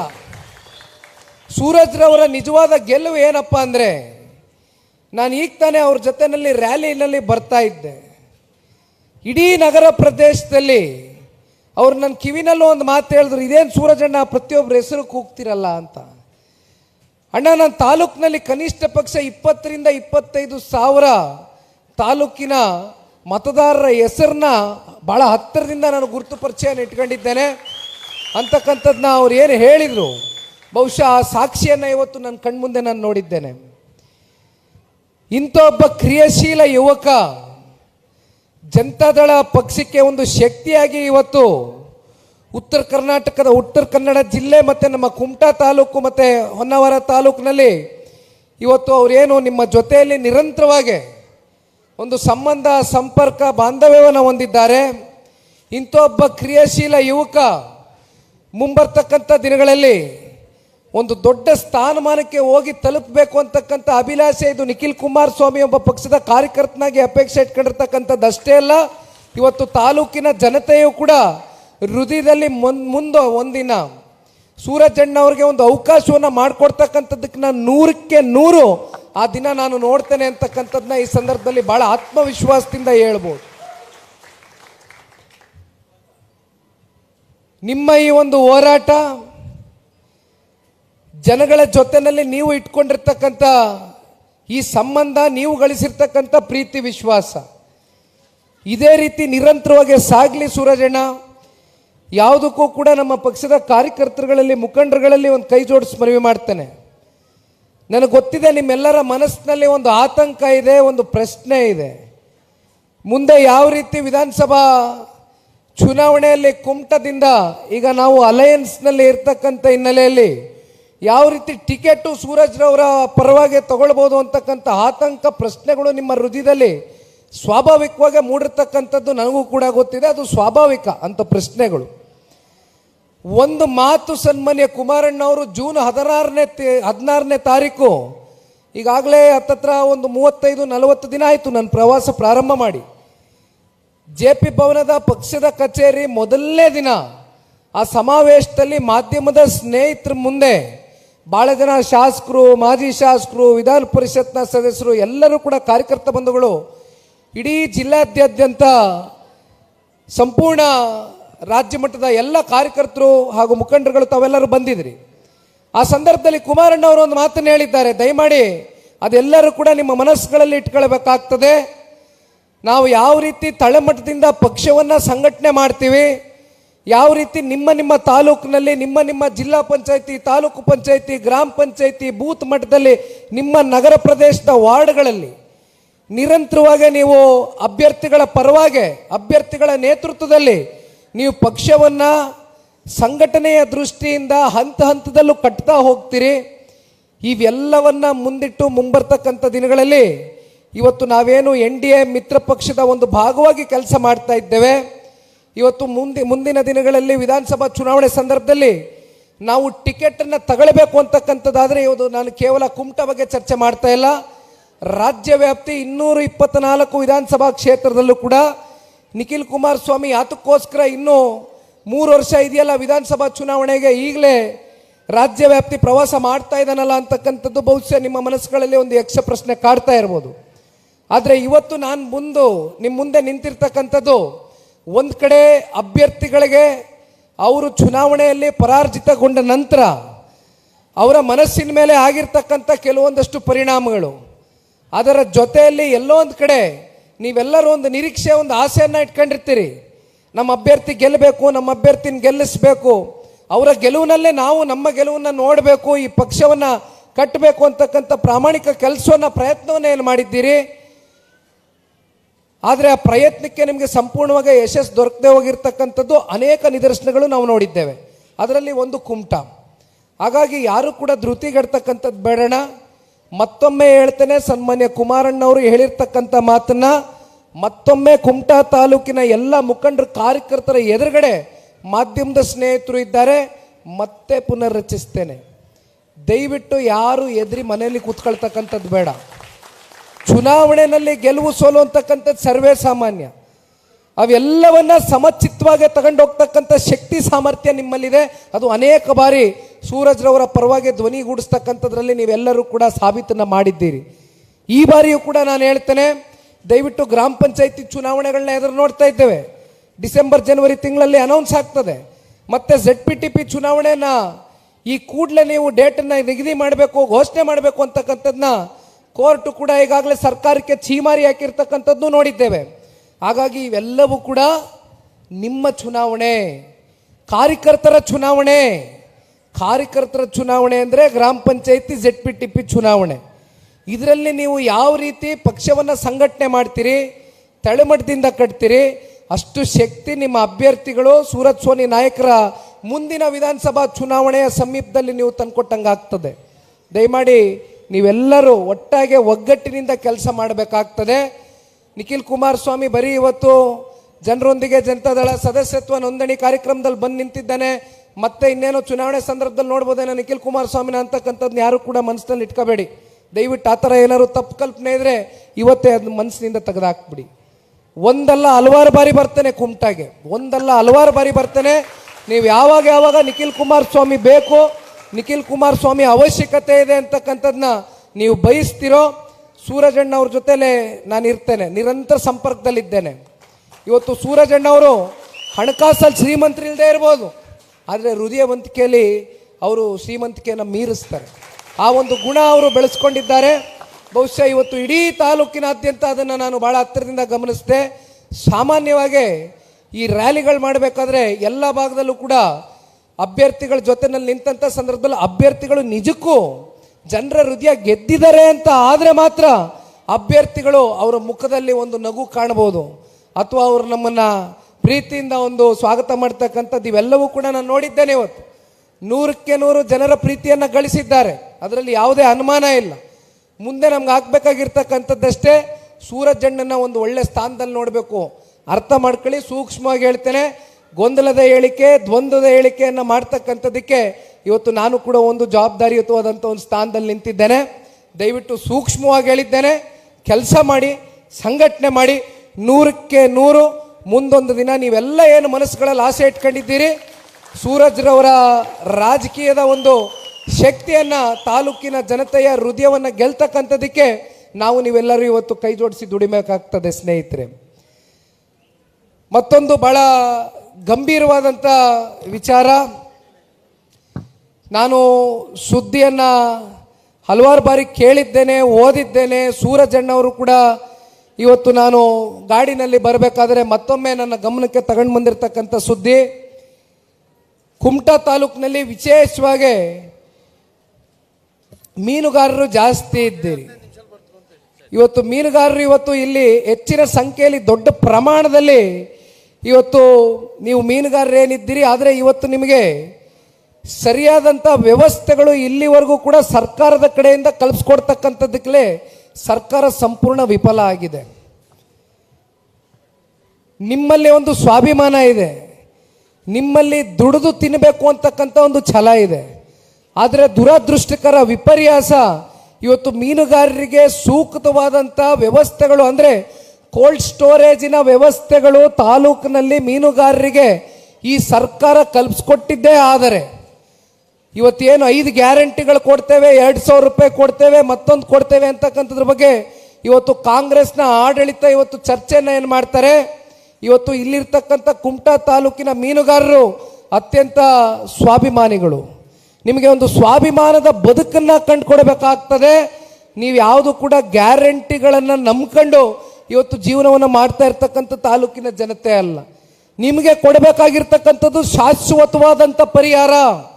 ಶಾಶ್ವತವಾದಂಥ ಪರಿಹಾರ ಮೀನುಗಾರರಿಗೆ ಕೊಡಬೇಕು ಅಂತಕ್ಕಂಥದ್ದಾದರೆ ಕೋಲ್ಡ್ ಸ್ಟೋರೇಜ್ ವ್ಯವಸ್ಥೆಯನ್ನು ಈ ಕೂಡಲೇ ಸರ್ಕಾರ ಇದನ್ನು ವ್ಯವಸ್ಥಿತವಾಗಿ ನಿಮ್ಮ ಜೊತೆ ಕೂತು ಚರ್ಚೆ ಮಾಡಿ ಏನಾದರೂ ಒಂದು ಸರಿಪಡಿಸ್ಕೊಡ್ತಕ್ಕಂಥ ಕೆಲಸ ಮಾಡಬಹುದಾ ಅಂತಕ್ಕಂಥದ್ದು ಬಹುಶಃ ತಮ್ಮ ಮನಸ್ಸುಗಳಲ್ಲಿದೆ. ಆದರೆ ಬಹುಶಃ ನಮ್ಮೆಲ್ರಿಗೂ ಗೊತ್ತಿದ್ದಾಗೆ ಇದು ಯಾವುದು ಕೂಡ ಕಾಂಗ್ರೆಸ್ನ ಆಡಳಿತದಲ್ಲಿ ಇರ್ತಕ್ಕಂಥ ಜಿಲ್ಲಾ ಉಸ್ತುವಾರಿ ಮಂತ್ರಿಗಳಿರಲಿ ಅಥವಾ ಮುಖ್ಯಮಂತ್ರಿಗಳಿರಲಿ, ಉಪಮುಖ್ಯಮಂತ್ರಿಗಳಿರಲಿ, ಯಾರಿಗೂ ಕೂಡ ಇವು ಕಿಂಚಿತ್ತು ಮೀನುಗಾರರ ಪರವಾಗಿ ಒಂಚೂರು ಕೂಡ ನಿಮ್ಮ ಬಗ್ಗೆ ಆಲೋಚನೆ ಮಾಡ್ತಕ್ಕಂಥ ಪರಿಸ್ಥಿತಿಯಲ್ಲಿ ಇವತ್ತು ಈ ರಾಜ್ಯ ಸರ್ಕಾರ ಇಲ್ಲ.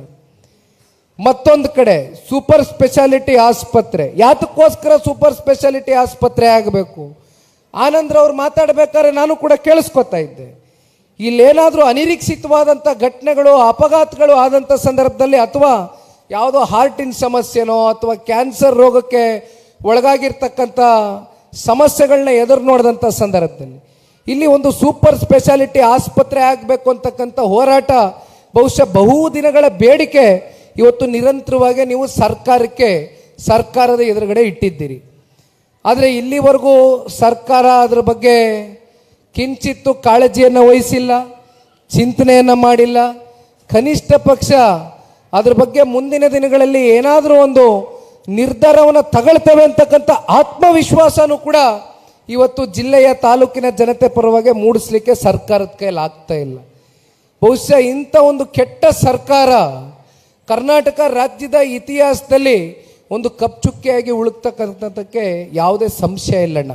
ಹಾಗಾಗಿ ಇವತ್ತು ನಾವು ನೀವೆಲ್ಲರೂ ಕೈ ಜೋಡಿಸಿ ದುಡಿಯೋಣ, ಒಟ್ಟಾಗೆ ಈ ಪಕ್ಷವನ್ನು ಕೆಟ್ಟ ಬೆಳೆಸ್ತಕ್ಕಂಥ ಒಂದು ಪ್ರತಿಜ್ಞೆಯನ್ನು ಇವತ್ತು ನಾವು ನೀವೆಲ್ಲರೂ ಕೈಗೆ ಎತ್ಕೊಳ್ಳುವ. ಇವತ್ತೇನು ಸದಸ್ಯತ್ವ ನೋಂದಣಿ ಕಾರ್ಯಕ್ರಮದ ಹಿನ್ನೆಲೆ ನಾವು ನೀವೆಲ್ಲರೂ ಭೇಟಿ ಮಾಡ್ತಾ ಇದ್ದೇವಣ್ಣ. ಸೂರಜ್ ಅಣ್ಣವ್ರಿಗೆ ಒಂದು ಮನವಿಯನ್ನು ಇಡ್ಲಿಕ್ಕೆ ಬಯಸ್ತೇನೆ. ಸೂರಜ್ ಅಣ್ಣವರೇ, ಇವತ್ತು ಇಲ್ಲಿ ನಂಬರ್ ಏನಿದೆ, ಈ ಮಿಸ್ಡ್ ಕಾಲ್ ಕ್ಯಾಂಪೇನ್ನ ನಂಬರು ಬಹುಶಃ 215 ಬೂತ್ಗಳು ನಿಮ್ಮಲ್ಲಿ ತಾಲೂಕಲ್ಲಿ. ದಯಮಾಡಿ ಇನ್ನು 30 ದಿನಗಳ ಕಾಲ ಒಂದು ತಂಡವನ್ನು ರಚನೆ ಮಾಡಿ, ಹಿರಿಯಕರು, ಯುವಕರು, ಹೆಣ್ಮಕ್ಳು, ಎಲ್ಲ ಸಮಾಜ, ಧರ್ಮ, ವರ್ಗ, ಜಾತಿ ಎಲ್ಲರನ್ನೂ ಕೂಡ ಒಗ್ಗೂಡಿಸಿ ಪ್ರತಿ ಬೂತ್ ಮಟ್ಟದಲ್ಲೂ ಕೂಡ 30 ದಿನಗಳ ಕಾಲ 4 ರಿಂದ 5 ಗಂಟೆ 24 ತಾಸು ದುಡಿಬೇಕಾಗಿಲ್ಲ. ಮಿಕ್ಕಿದ್ದು ಅವ್ರದ್ದು ವ್ಯವಹಾರಗಳಿರ್ತವೆ, ವಹಿವಾಟುಗಳಿರ್ತವೆ, ಜೀವನ ಇರ್ತವೆ, ಅವ್ರ ಬದುಕು ಅವ್ರು ಕಂಡುಕೊಡ್ಬೇಕಾಗ್ತದೆ. ಮಾಡಲಿ ಒಂದು 4 ರಿಂದ 5 ತಾಸು ದಯಮಾಡಿ ತಾವೇ ಇದನ್ನು ಮುಂದಾಳತ್ವವನ್ನು ವಹಿಸ್ಕೊಂಡು ಇನ್ನು 30 ದಿನದಲ್ಲಿ ಕನಿಷ್ಠ ಪಕ್ಷ ನನಗೆ ಮಿಸ್ಡ್ ಕಾಲ್ ಅಂದರೆ ಮಿಸ್ಡ್ ಕಾಲ್ ಕೊಡ್ತಕ್ಕಂಥದ್ದಷ್ಟೇ ಅಲ್ಲ, ಫಾರಮ್ನ ಫಿಲ್ಅಪ್ ಮಾಡ್ತಕ್ಕಂಥದ್ದಾಗಬೇಕು. ಅದರಿಂದ ಏನಾಗುತ್ತೆ, ಪಕ್ಷಕ್ಕೆ ಒಂದು ಆ್ಯಕ್ಟಿವ್ ಮೆಂಬರ್ ಆಗಿ, ಸಕ್ರಿಯ ಸದಸ್ಯನಾಗಿ ಪಕ್ಷದ ಪರವಾಗಿ ನಾವು ಇದ್ದೇವೆ ಅಂತಕ್ಕಂಥ ಆತ್ಮವಿಶ್ವಾಸವನ್ನು ಮೂಡಿಸ್ತಕ್ಕಂಥ ಕೆಲಸ ಮಾಡಬೇಕಾಗಿದೆ. 20,000 ಟಾರ್ಗೆಟ್ ಇಟ್ಕೊಂಡಿದ್ದೀನಿ ಪ್ರತಿ ಕ್ಷೇತ್ರದಲ್ಲಿ. ನಿಖಿಲ್ ಅಣ್ಣವರು ಕೇಳ್ತಾ ಇದ್ದಾರೆ 20,000 ನೀವೆಲ್ಲರೂ ಸೇರಿ ಮೆಂಬರ್ ಮಾಡಬೇಕು ಅಂತ. ಮಾಡ್ತೀರಲ್ಲ? ಸೂರಜ್ ಅಣ್ಣನಿಗೆ 59,000 ಮತ ಕ್ರೋಢೀಕರಿಸಿದೆ, ಹೌದಲ್ವೇನಣ್ಣ? 20,000 ನಿಮ್ಗೆ ಲೆಕ್ಕನೇ ಅಲ್ಲ. ನೀವು ಮನ್ಸು ಮಾಡಿದರೆ 50,000 ಮಾಡ್ತೀರಿ. ನನಗೆ ಗೊತ್ತಿದೆ ಸೂರಜ್ ಅಣ್ಣನಿಗೆ ಆ ಕೆಪಾಸಿಟಿ ಇದೆ, ನಿಮ್ಮೆಲ್ರಿಗೂ ಆ ಶಕ್ತಿ ಇದೆ. ಆದರೂ ನಾನು 20,000 ಅಂತ ಕೇಳ್ತಾ ಇದ್ದೀನಿ, ಹೆಚ್ಚಿಗೆ ಕೇಳ್ತಾ ಇಲ್ಲ. 30 ದಿನದಲ್ಲಿ ಪ್ರತಿ ತಾಲೂಕು, ಇಡೀ ರಾಜ್ಯಾದ್ಯಂತ, ಯಾಕಂದ್ರೆ ನಾವು 50 ಲಕ್ಷ ಗುರಿ ಇಟ್ಕೊಂಡು ಹೊರಟಿದ್ದೇವೆ. ಆ ಗುರಿ ಮುಟ್ಟಬೇಕು ಅಂದರೆ ನಿಮ್ಮದು ಕೂಡ ಸಹಕಾರ ಇರಬೇಕು. ತಾಲೂಕಿನ ಎಲ್ಲ ಪ್ರಮುಖ ಮುಖಂಡರು, ತಾಲೂಕು ಅಧ್ಯಕ್ಷರು ನೇತೃತ್ವದಲ್ಲಿ ಪದಾಧಿಕಾರಿಗಳು, ನೀವೆಲ್ಲರೂ ಆದಷ್ಟು ಬೇಗ, ಸ್ವಲ್ಪ ಮಳೆ ಕಮ್ಮಿ ಆಗಲಿ. ನನಗೂ ಗೊತ್ತು ಈ ಮಳೆನಲ್ಲಿ ಪಾಪ ನೀವು ನೆನ್ಕೊಂಡು ಓಡಾಡಿ ಅಂತ ನಾನು ಕೇಳೋದಿಲ್ಲ. ಭಾಳ ದೊಡ್ಡ ಮಟ್ಟದಲ್ಲಿ ಮಳೆ ಆಗ್ತಾ ಇದೆ, ವರುಣನ ಆರ್ಭಟ ಕಮ್ಮಿ ಆಗಲಿ. ಆದಮೇಲೆ ದಯಮಾಡಿ ತಾವೆಲ್ಲರೂ ಕೂಡ ಇನ್ನೊಂದು 10-15 ದಿನನೋ 20 ದಿನದ ಒಳಗಡೆ ಒಂದು 30 ದಿನ ಒಂದು ಸ್ವಲ್ಪ ಪಾರ್ಟಿ ಪರವಾಗಿ ಒಂದು ಶ್ರಮ ವಹಿಸಿ ನನಗಿದೊಂದು ಮೆಂಬರ್ಶಿಪ್ ಡ್ರೈವು ತಾವೆಲ್ಲರೂ ಮಾಡಿಕೊಡ್ಬೇಕು ಅಂತ ಕೇಳ್ತಾ, ಮತ್ತೆ ವಿಶೇಷವಾಗಿ ಹೆಚ್ಚಿನ ಹೆಣ್ಮಕ್ಳುಗಳು ಇಲ್ಲಿ ಈ ವೇದಿಕೆಗೆ ಆಗಮಿಸಿದ್ದೀರಿ ತಾಯಿ. ವೇದಿಕೆ ಮುಂಭಾಗದಲ್ಲಿ ತಾವೆಲ್ಲರೂ ಬೆಳಗ್ಗೆ ಬಹುಶಃ ಒಂದು 11:15 ಗಂಟೆಗೆ ತಾವೆಲ್ಲರೂ ಸೇರಿದ್ದೀರಾ ಅಂತ ಅಂದ್ಕೊಂಡಿದ್ದೇನೆ. ಊಟದ ವ್ಯವಸ್ಥೆನೂ ಕೂಡ ಅಚ್ಚುಕಟ್ಟಾಗಿ ಸೂರಜ್ ಅಣ್ಣ ಅವರು ಮುಖಂಡರುಗಳೆಲ್ಲರೂ ಮಾಡಿದ್ದಾರೆ.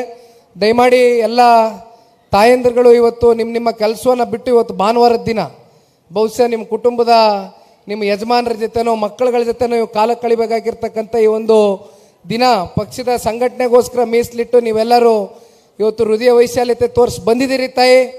ನಿಮ್ಮೆಲ್ರಿಗೂ ಹೃದಯ ತುಂಬಿದ ಅಭಿನಂದನೆಗಳು, ಧನ್ಯವಾದಗಳು. ದಯಮಾಡಿ ನಿಮ್ಮ ಮನೆ ಮಗನ ಗೆಲ್ಲಿಸ್ಕೋಬೇಕವ, ಕೈ ಬಿಡ್ಬೇಡ್ರಿ. ಸೂರಜ್ರವ್ರನ್ನ ಮುಂದಿನ ದಿನಗಳಲ್ಲಿ ನೀವು ಒಂದು ಶಕ್ತಿಯನ್ನು ತುಂಬಿಸ್ತಕ್ಕಂಥ ಕೆಲಸ ಮಾಡಬೇಕು. ಆ ಶಕ್ತಿ ಇರ್ತಕ್ಕಂಥದ್ದು ತಾಲೂಕಿನ ಎಲ್ಲ ನಮ್ಮ ಹೆಣ್ಣು ಮಕ್ಕಳಿಗೆ ಅಂತಕ್ಕಂಥದ್ದನ್ನ ಈ ಸಂದರ್ಭದಲ್ಲಿ ನಾನು ಕೂಡ ಭಾಳ ಚೆನ್ನಾಗಿ ಅರ್ಥ ಮಾಡ್ಕೊಂಡಿದ್ದೇನೆ. ಹಾಗಾಗಿ ಮತ್ತೊಮ್ಮೆ ಸೂರಜ್ ಅಣ್ಣ ಅವರು, ಈ ಭಾಗದ ಮುಖಂಡರು, ಕಾರ್ಯಕರ್ತರು, ಪದಾಧಿಕಾರಿಗಳು, ಮತ್ತು ಅಕ್ಕಪಕ್ಕ ಜಿಲ್ಲೆಗಳಿಂದ ಬಂದಿರತಕ್ಕಂಥ ಎಲ್ಲ ನಮ್ಮ ರಾಜ್ಯ ಘಟಕದ ಕೋರ್ ಕಮಿಟಿಯ ಸದಸ್ಯರು, ರಾಜ್ಯ ಘಟಕದ ಮಹಿಳಾ ಅಧ್ಯಕ್ಷ ಆಗಿರ್ತಕ್ಕಂಥ ರಶ್ಮಿ ರಾಮೇಗೌಡರು ಅಕ್ಕ ಅವರು ಎಲ್ಲರೂ ಬಂದಿದ್ದಾರೆ. ನಿಮ್ಮೆಲ್ಲರಿಗೂ ಕೂಡ ಮತ್ತೆ ತುಂಬು ಹೃದಯದ ಅಭಿನಂದನೆಗಳು, ಧನ್ಯವಾದಗಳು. ಜೈ ಹಿಂದ್, ಜೈ ಕರ್ನಾಟಕ, ಜೈ JDS.